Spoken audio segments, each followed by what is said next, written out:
嗨，姐妹们，大家好，好久没和大家见面了。今天应该说神清气爽的，想和大家打个招呼，因为前段时间大家都知道我中了 COVID-19。其实最开始呢，我以为我是奥密克戎，但是在30号的时候，我已经嗓子疼的，喝水都哭，就像用针在扎自己的喉咙一样，就喝水都那么的痛苦，我实在受不了了，我都觉得我快不行了，所以我就去看了急诊，当时就输了液，就只输了1天，但是疼痛就消减下来了。但后来呢，从前到后，26号我出现，就是低烧的症状和喉咙痛、咳嗽、头痛这些症状，前后我在家躺了8天到9天。最开始我确实以为是奥密克戎，因为我觉得这个感染力那么强，然后呢，我就查网上的一些资料。但现在我比较确定的是，我应该不是奥密克戎，我要么就是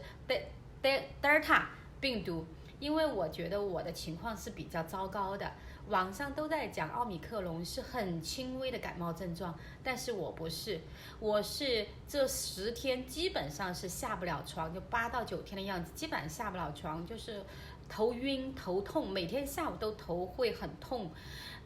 另外呢就是低烧、咳嗽，喉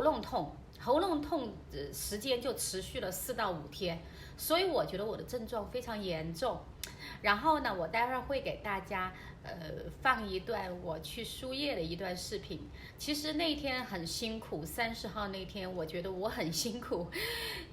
一下不了床，第二呢喉咙痛到喝水都像针扎，就觉得非常的难受，非要去医院不可了。然后那天是跑了3家急诊医院，第一家急诊医院呢，刚好排到我们的时候，他们的病源已经超过了他们的接待量。第2家医院呢，也是因为太忙，就是关闭了。然后第3家医院呢，离我们家还是比较近，大概开车15分钟的样子啊，进去的人比较少。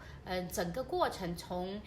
就诊，然后检测 COVID-19 到输液，整个过程大概持续了不到2个小时，1个半小时左右的时间。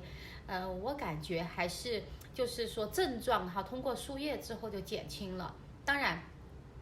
从26号发病到今天，我觉得经历了整个的 COVID-19 的这样一个过程让我觉得心有余悸，还是觉得非常的痛苦。但今天基本上就是完全恢复了，所以给大家报一个平安。同时呢，也祝各位姐妹们，